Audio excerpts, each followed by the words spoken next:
Exactly, Laura. It seems that Dreamworld seriously underestimated the backlash from the public and from police in thinking that it would be okay just 3 days after this tragedy to reopen the park to the public.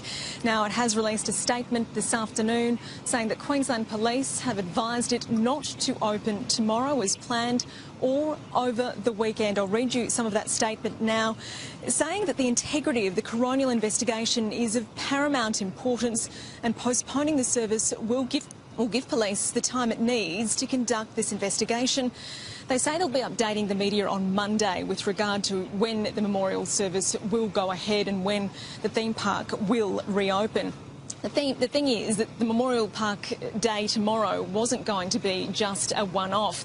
They were going to officially then reopen the park on Saturday to the public, and it would be business as usual. Now, it comes as Dreamworld continues to defend its safety record, but people I've been speaking to here on the ground today, and hundreds of them have continued to come to lay floral tributes at the entrance here to the theme park in memory of the 4 victims. Many of them saying that it would have just been simply too soon if they were to have reopened the gates tomorrow. Maybe it should be a bit longer to make sure that people grieve properly in that length of time. It's good. You've got to move on, and I think the best way to do that is to show that the park is safe.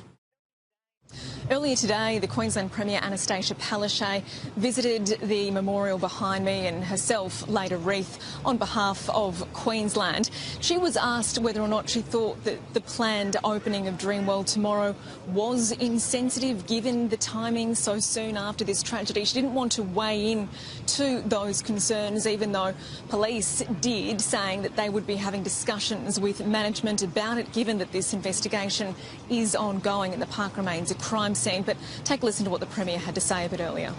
The issue of Dreamworld reopening tomorrow is a matter between the organisation and police. And the Police Commissioner and the organisation, I understand, will be having a conversation, and it is up to those parties to make that decision. So, Laura, this does come as Dreamworld continues to defend its safety record amid accusations of negligence, as we've heard from Australia's biggest union, the AWU. But they did release another statement today saying that it stands by its safety procedures, that its rides are checked every day. If it's not tested, it simply doesn't open. An inspection, it says, was done on the very ride at the centre of this investigation, the Thunder River Rapids ride, less than 4 weeks ago. A report on that ride will be handed over to the coroner as this investigation now continues.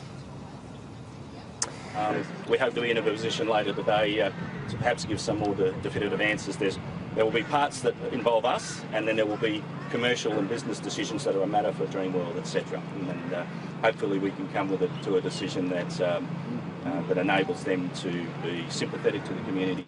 So, Laura, that news, Dreamworld backing down and not going ahead with its plans to reopen the park partially tomorrow and hold Memorial Day. Instead, they have been advised by Queensland Police to postpone those plans until further notice. They say they will re-advise the public of their plans on Monday.